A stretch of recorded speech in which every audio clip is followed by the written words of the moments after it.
The crystal chandeliers of the Riverside Manor sparkled above 300 wedding guests, all dressed in their finest attire. I stood near the back of the reception hall in my plain navy suit, the only one I owned, watching my older brother Michael prepare for his best man speech. His bride, Christina, sat beside him at the head table, her wedding dress probably costing more than most people's cars. I tried to skip the wedding entirely, but Mom had insisted. "He's your only brother," she'd said on the phone 2 weeks ago.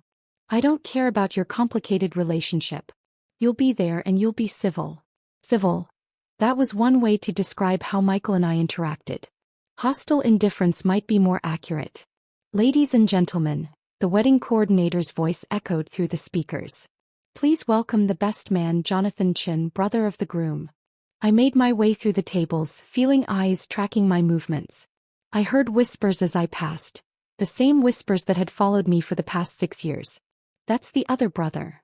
The unsuccessful one. I heard he's almost 40 and still lives with roommates. Such a shame. Michael turned out so well." I reached the microphone and looked out at the sea of faces. Michael's colleagues from his investment banking firm. Christina's family, all old money and older traditions. Our parents' friends from their country club. Everyone who mattered in their world. Everyone who had spent years watching me fail. "Thank you all for being here," I began, keeping my voice steady. "I'm Jonathan, Michael's younger brother. I'm supposed to tell you heartwarming stories about growing up together, about what a great guy Michael is, about how perfect he and Christina are together."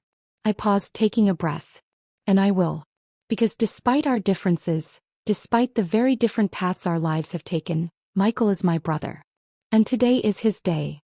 I launched into safe territory, childhood stories carefully selected to be amusing without being embarrassing, compliments about Christina that were genuine enough to land well, wishes for their future happiness that I mostly meant.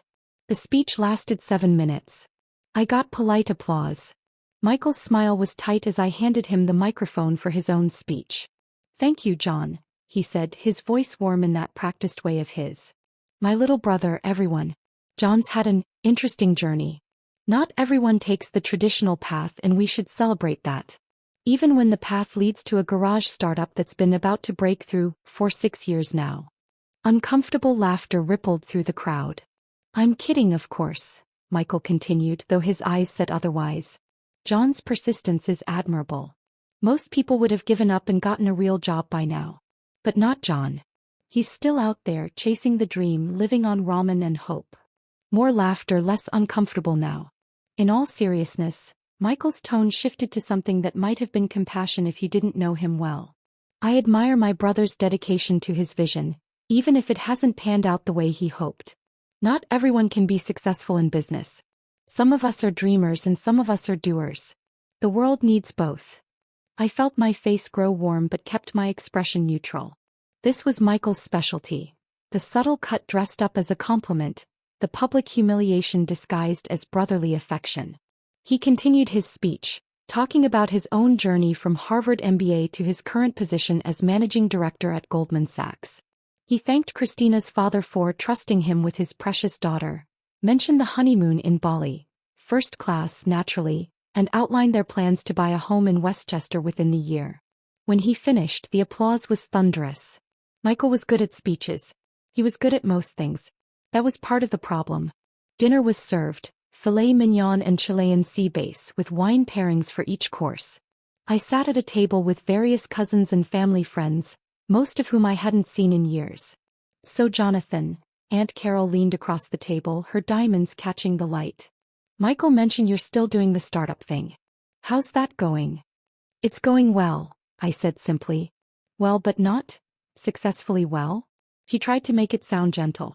"I mean, you're still living with roommates, aren't you?" "I have roommates, yes. At 37. She said it like a diagnosis. "Honey, have you considered that maybe it's time to try something else? My friend's son is a recruiter. He places people in tech companies all the time. Real tech companies with salaries and benefits. I could put you in touch." "That's kind of you, but I'm committed to my current work." Uncle David joined the conversation. "John, I respect the hustle, I really do. But 6 years is a long time to go without results. What does this startup of yours actually do?" We develop quantum computing solutions for encrypted data processing, I said. Quantum computing. He nodded like he understood, though his eyes glazed over. That sounds complicated. Are you making any money? We've been focused on development rather than revenue. For 6 years. Cousin Rachel chimed in. She was a corporate lawyer, recently made partner. John, that's not sustainable. Even the most patient investors need to see returns eventually. We have investors who believe in the vision. How much have you raised? Uncle David asked bluntly. Enough to keep us operational. That's not an answer, he pressed. Come on, John. We're family. You can be honest with us. Are you even paying yourself a salary? I took a sip of water, the same way I'd learned to create space in conversations when I didn't want to answer questions. The business is funded adequately for our current needs. That means no, Rachel translated for the table. John, this is an intervention of sorts. We care about you. We don't want to see you waste your entire life on something that's clearly not working. It's working fine. Then why are you still living with roommates? Aunt Carol's voice rose slightly. Why are you wearing a suit that looks like you got it at Target? Why did you arrive in an Uber instead of your own car? I sold my car. I didn't need it. The table went quiet. Even they could hear how bad that sounded. Oh, honey, Aunt Carol said, genuine pity in her voice now. You sold your car. That's really concerning. I work from home. Public transportation is efficient in the city. It was an unnecessary expense. Or you needed the money, Uncle David said flatly. John, this has gone on long enough. I'm going to be direct because someone needs to be. You're not 25 anymore. You're not even 35. You're pushing 40 and you have nothing to show for it. No house, no car, no wife, no kids. You're living like a college student because you're too proud to admit that your startup failed. It hasn't failed. Then what would you call it? Rachel challenged. What metric of success can you point to after 6 years of work? I could feel eyes from other tables turning toward us. The conversation was getting heated enough to draw attention. Look at your brother, Aunt Carol said, gesturing toward the head table where Michael and Christina were cutting their cake. Look at what real success looks like. He's 39, just a year older than you. He has a corner office, a beautiful wife, a bright future. That's what happens when you make smart choices. Different choices, I corrected quietly. Smart choices, she insisted. Practical choices. Adult choices. John, I love you, but someone needs to tell you the truth. This startup dream is over. It's time to grow up and join the real world. Before I could respond, Michael's voice boomed through the speakers again. Everyone, if I could have your attention for just one more moment. I want to do something special. The room quieted. A spotlight swung to illuminate our table, specifically to illuminate me. John, Michael said, his smile broad. Little brother, could you come up here for a second? Every instinct told me this was a bad idea, but 300 pairs of eyes were watching. I stood and walked to the front, feeling like I was approaching a gallows. Michael put his arm around my shoulders, the gesture looking brotherly to everyone watching. His grip was tight enough to be controlling. Ladies and gentlemen, I want to talk about my brother for a minute. John and I have taken very different paths in life. I went the traditional route, good school, good job, climbing the corporate ladder. John here, he's a dreamer. An entrepreneur. He's been working on his startup for. He paused, pretending to calculate. 6 years now. Almost 7. Time flies. Polite, awkward laughter. Now, I'll be honest, Michael continued, his voice taking on a tone of concerned brotherhood. It hasn't been easy watching John struggle. Watching him pour his life into something that hasn't panned out. As his older brother, I've wanted to help. I've offered him jobs, connections, opportunities to get back on track. But John's stubborn. He believes in his vision even when no one else does. The pity in the room was palpable now. I could feel it pressing down on me from all sides. So tonight on my wedding day, I want to do something for my little brother. Christina and I have discussed it, and we'd like to offer John a loan. Not a huge amount, but enough to help him get back on his feet. Help him find an apartment without roommates. Maybe buy a car. Start fresh. He looked at me, his eyes challenging me to refuse in front of everyone. We'll call it $25,000, he continued. No interest, no time pressure. Just family helping family. What do you say, John? The room waited. This was his moment of triumph. The successful brother publicly saving the failed one. The responsible sibling extending charity to the one who'd wasted his life. I looked at Michael, really looked at him. Saw the satisfaction in his eyes, the subtle smirk playing at his lips. This wasn't about helping me. This was about establishing once and for all who had won the unspoken competition between us. That's incredibly generous, I said carefully. But I'm going to have to decline. His smile faltered. John, don't be proud. We all need help sometimes. I appreciate the offer, but I don't need help. I'm doing fine. You sold your car, he said loud enough for everyone to hear. You're living with roommates at 37. You're clearly not fine. I have everything I need. Except success, he said, and now the mask was slipping. Except a real career, a real income, a real life. John, just admit it. Admit that your startup failed, take the help and move on. The startup hasn't failed. Then show me the success. His voice rose. Show me any evidence that you haven't wasted 6 years of your life playing entrepreneur in your garage. Show me the money, the users, the growth, anything that proves this isn't just a fantasy you've been living in. The room was dead silent now. Even the band had stopped playing. I was about to respond when I noticed something. Several guests had pulled out their phones, their faces showing confusion, then shock. A low murmur started spreading through the crowd. Oh my God, someone said loudly. Is this real? More phones came out. The murmuring grew louder, more urgent. Holy shit, I heard Uncle David say from my table. That can't be right. Aunt Carol stood up, staring at her phone. Jonathan Chin, is that you? Michael's father-in-law was on his feet now too, his phone pressed to his ear. I'm seeing the same thing. Multiple sources. CNN just broke it. Bloomberg's confirming. Reuters has it up now. What's going on? Christina demanded, looking around at the chaos erupting in her carefully planned reception. Michael grabbed his own phone from the table. His face went white. The wedding coordinator was frantically checking her tablet. Mr. Chin? Sir? CNN is calling. They're asking if Jonathan Chin is here. They want to know if they can come in. What?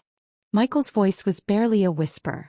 Why would CNN want to come to my wedding?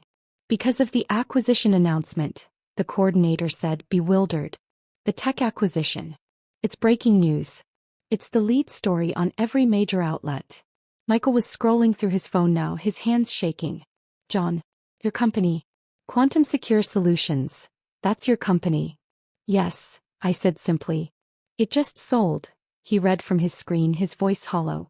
Quantum Secure Solutions acquired by Google in landmark deal valued at $8.7 billion. The largest tech acquisition in 5 years.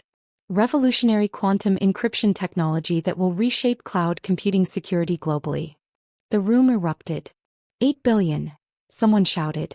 That's billion with a B? Google. He sold to Google. Michael looked up from his phone, his face a mixture of shock and something else. Something that looked like grief. You sold your company for $8.7 billion. Today. You sold it today during my wedding. The deal closed at 4 p.m. Eastern, I confirmed. I would have preferred different timing, but the regulatory approvals came through faster than expected. I couldn't control the announcement schedule. Aunt Carol had pushed her way to the front of the crowd. Jonathan, that article says you own 67% of the company. That means you personally made about $5.8 billion, I finished. Before taxes.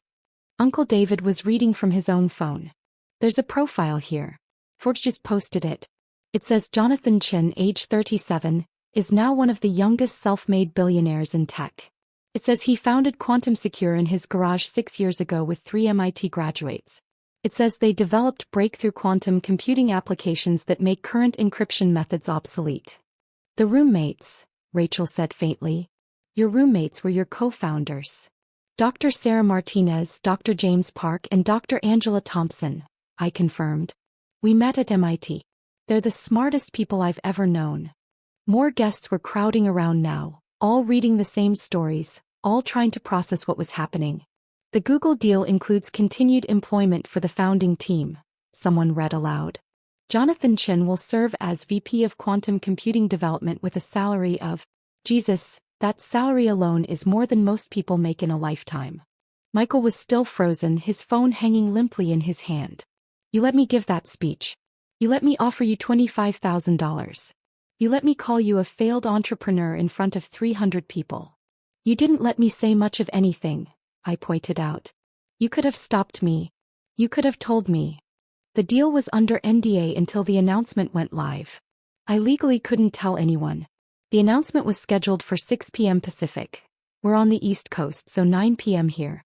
I thought I'd make it through dinner at least. Christina was on her phone now too, her perfect makeup starting to run as tears formed. There are news trucks outside. The venue coordinator says CNN, CNBC, Bloomberg, and 3 local stations are requesting access. They want to interview Jonathan. At my wedding, Michael said. This is my wedding. My day. And you're making it about you. I'm not making it about anything, I said calmly. I came to your wedding like Mom asked me to. I gave my speech. I sat quietly at my table. You're the one who called me up here and demanded I show you success. I didn't want this timing any more than you did. A man in a suit I didn't recognize pushed forward. Mr. Chin? I'm Bradley Morrison, partner at Goldman Sachs. I worked with your brother on the Silverman deal last year. I'd love to discuss potential investment opportunities if you're considering. Not now, Michael snapped at his colleague. Then to me, you sold your car because you didn't need it? Or because you were about to be a billionaire and material possessions didn't matter anymore? Both, I suppose. The articles mention your lifestyle, Cousin Rachel said, still reading. It says you continued to live modestly throughout the company's development to avoid distractions and maintain focus. It quotes you saying wealth is a byproduct, not a goal. That's from an interview you did with TechCrunch last month. They interviewed me as part of the acquisition due diligence process. More phones were ringing now. Uncle David answered his, listened for a moment, then looked at me with an expression I'd never seen before. That was my office. They want to know if I can introduce them to you. They're interested in discussing wealth management services for high-net-worth clients. High net worth, Aunt Carol repeated with a slightly hysterical laugh. He's worth almost $6 billion. That's not high net worth, that's... I don't even know what that is. The wedding coordinator approached again, more frantic now. Mr. Chin, Jonathan Chin, the press is getting aggressive. They're asking if they can set up outside. CNN is offering to pay for exclusive access. What should I tell them? I looked at Michael and Christina. This was their day, their moment. And I just inadvertently destroyed it. Tell them I'll give a statement in 30 minutes, I said. Outside. Not in the venue. And make it clear that today is about Michael and Christina's wedding. The business news is secondary. Secondary, Michael repeated numbly. You just became a billionaire and it's secondary. To your wedding? Yes. You're my brother, Michael. That matters more than money. He laughed, but there was no humor in it. Money. You say that like it's trivial. Like $5.8 billion is just pocket change. It's a number, I said. It doesn't change who I am. It changes everything.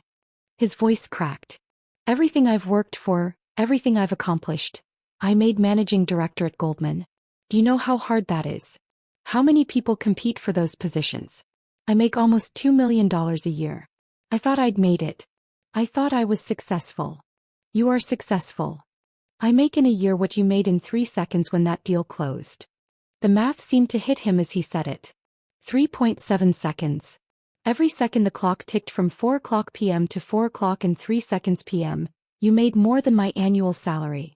The room had gone quiet again, everyone watching this confrontation play out. That's not a fair comparison, I said. None of this is fair. Michael's composure was completely gone now.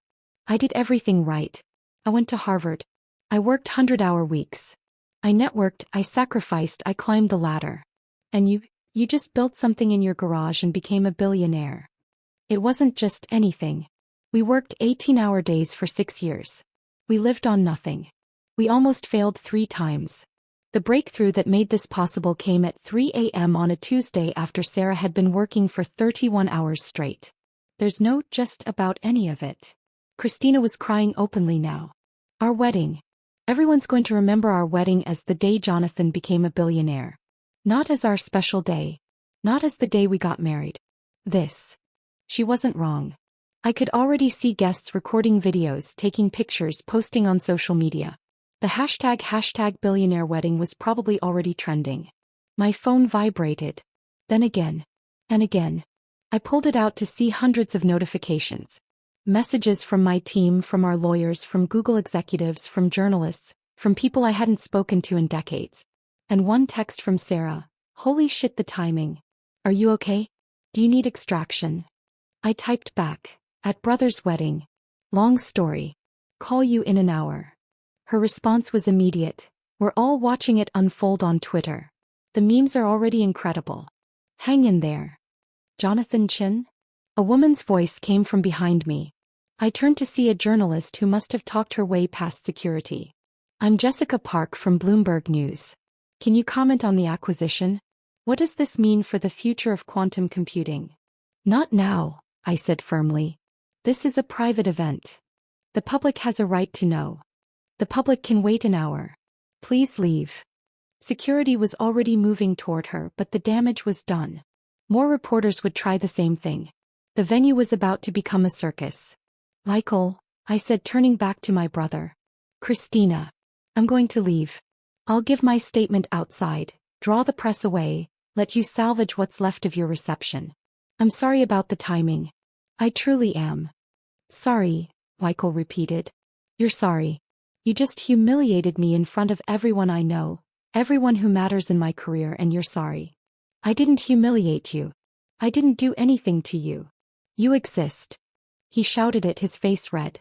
You exist, and you're better than me at everything that actually matters. I spent my whole life trying to beat you, trying to be the successful one, and you just...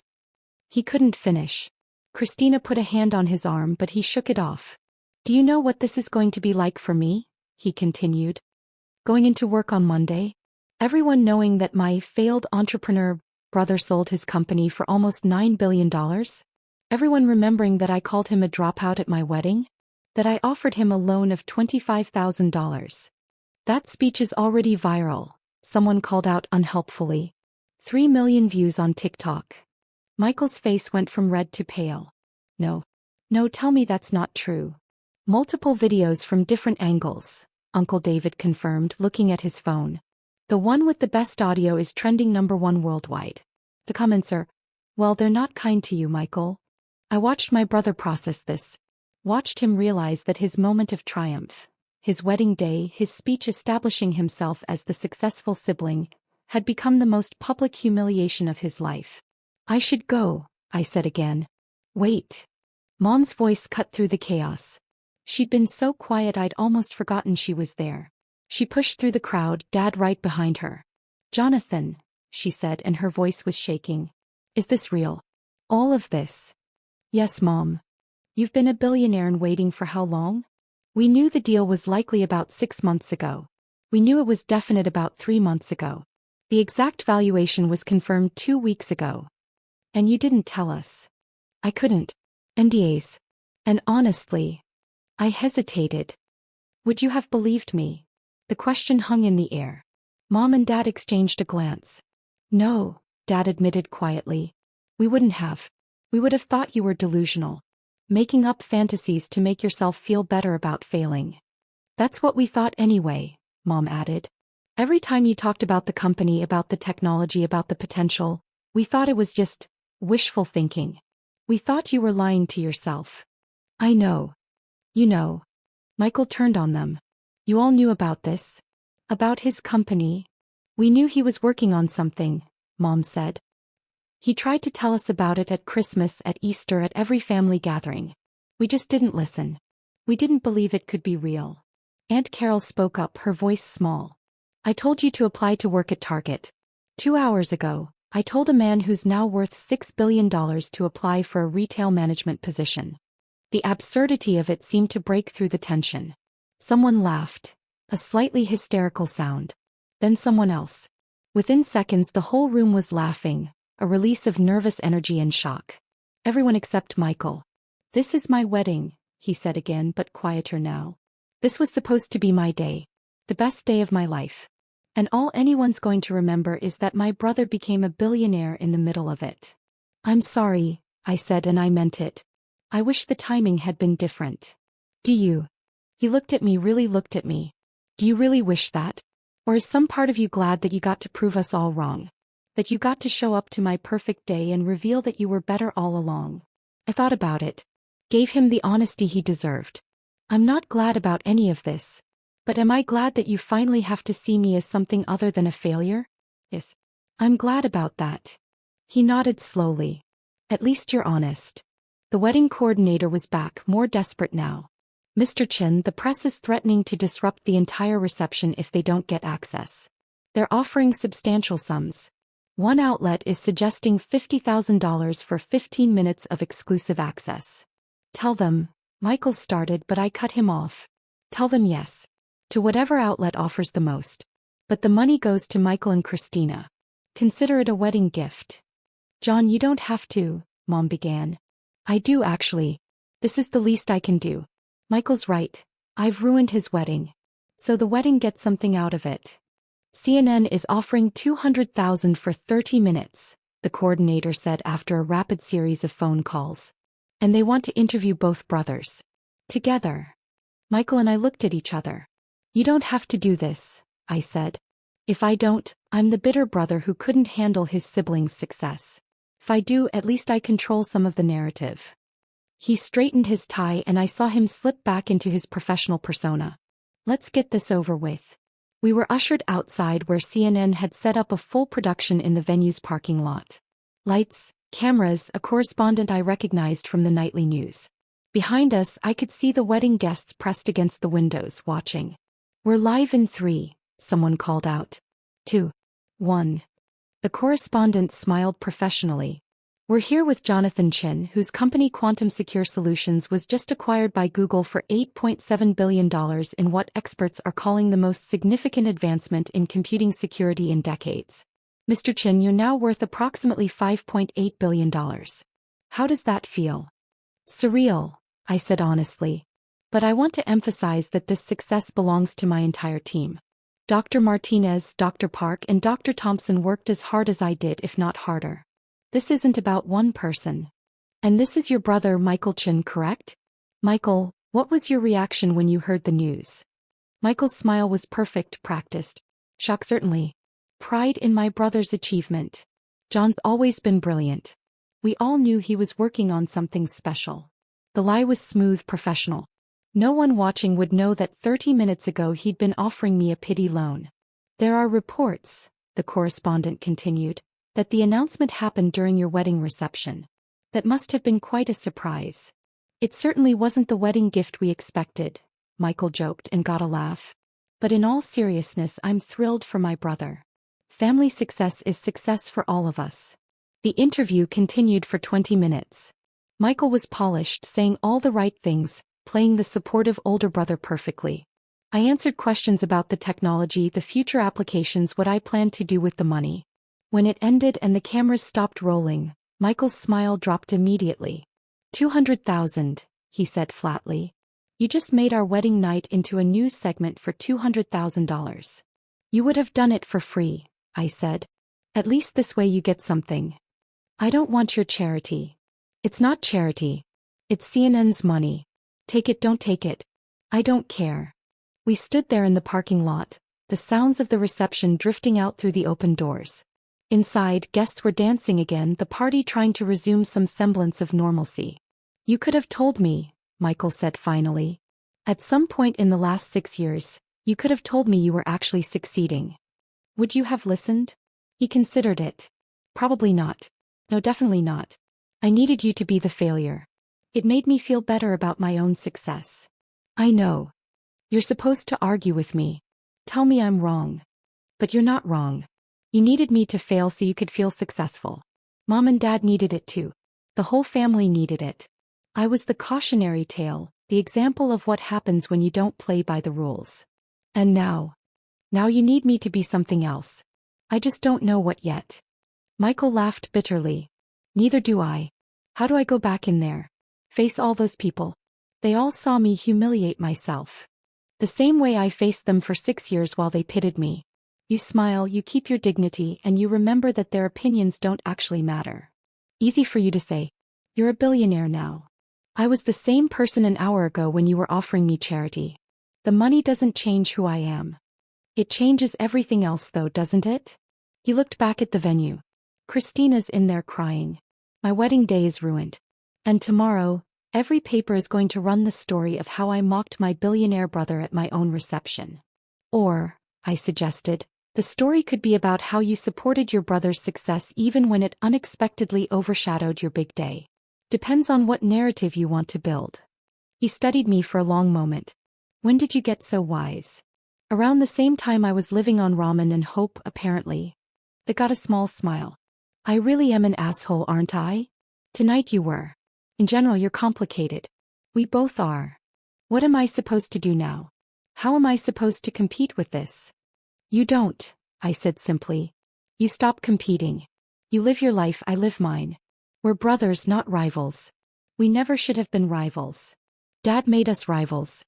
The comparisons, the expectations, the constant competition for approval. I know. But we're adults now. We can choose something different. Michael nodded slowly. I should get back to my wife. Try to salvage what's left of our wedding. For what it's worth, I think Christina looks beautiful. And the venue is gorgeous. You did well. Thanks. He started to walk away, then stopped. John, I'm sorry. For the speech, for everything. I was cruel. You were human. We all are.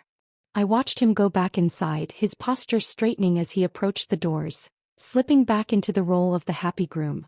My phone buzzed again. Sarah calling. Hey, I answered. You okay? Her voice was warm with concern. Define okay. Fair point. The internet is losing its mind. We're trending #1 on literally every platform. Angela set up a group chat for the 4 of us. We're all being bombarded with interview requests. We should coordinate responses through the Google PR team. They'll want to control the narrative. Already on it. But John, are you okay? That speech your brother gave, that was brutal. He was honest. In its own way. It was cruel. That too. I could hear voices in the background. James and Angela probably watching the coverage. My team. My friends. The people who'd believed in the vision when no one else did. We did it, Sarah said softly. We actually did it. We did. So why don't you sound happier? I looked back at the venue, at the celebration continuing without me, at the family that had spent years misunderstanding me. Because success is complicated, I said. And family is even more complicated. You want us to come get you? We could grab drinks, celebrate properly. No. I should probably go back in for a bit. Make sure Michael's okay. You're a better person than I'd be in your situation. I'm really not. I'm just tired of fighting. We talked for a few more minutes, making plans for next week's meetings with Google, discussing the press strategy, laughing about the absurdity of the timing. When I hung up, I stood in the parking lot for another moment, watching the party through the windows. Uncle David was talking animatedly to a group, probably telling them how he'd always known I'd be successful. Aunt Carol was showing people something on her phone. Likely the news coverage claiming some sort of credit for my upbringing. Mom and Dad sat at their table looking shell-shocked and small. And Michael was dancing with Christina, holding her close, trying to create a moment of normalcy in the chaos. I could leave. Call an Uber, go home to my apartment. The one I'd be moving out of soon because the world now knew I was worth billions and I'd need actual security. I could let them celebrate without me, let Michael have what remained of his night. But that felt like running away. I walked back inside. Heads turned, conversations stopped. Then Aunt Carol was rushing over, Uncle David right behind her, both of them suddenly my best friends, suddenly so proud, suddenly claiming they'd always believed in me. Jonathan. Aunt Carol gushed. I've been telling everyone about how we knew you were special even as a child. That brilliant mind of yours. You told me to apply at Target 2 hours ago, I reminded her gently. She had the grace to look embarrassed. I was just worried about you, honey. We all were. Were you? I looked around at the family members converging on me. Or were you uncomfortable with someone choosing a different path? We just wanted what was best for you, Uncle David said. You wanted what looked successful to you. There's a difference. I felt a hand on my shoulder. John, can we talk? Outside. We walked out to the venue's garden, away from the noise and the cameras and the sudden flood of attention. I'm sorry, she said immediately. Not for tonight, for everything. For years of not listening, not believing, not supporting you the way I should have. You supported me how you knew how. That's generous, but it's not true. I dismissed you. I compared you to Michael constantly. I made you feel like a failure because you weren't successful in ways I understood. She took a shaky breath. I'm proud of you. I should have said that years ago, but I'm saying it now. I'm incredibly proud of you. Thanks, Mom. And I'm sorry it took billions of dollars for me to finally see what was there all along. We stood together in the garden, the party continuing without us. After a while, Dad joined us, then Michael and Christina. One by one, the family filtered out until we were all there together, away from the chaos. I propose a toast, Michael said, raising his champagne glass. To John. To seeing people for who they really are, not who we need them to be. And to second chances for families who screw up. I'll drink to that, I said. We toasted, and for the first time in 6 years, maybe for the first time ever, I felt like we might actually be a family instead of a collection of people bound by biology and competition. Inside, I could hear the DJ starting up again. Michael and Christina went back to their first dance, this time without the weight of comparison hanging over it. And I stood with my parents in the garden, watching through the windows, no longer the family failure or the surprise billionaire. Just their son. Finally,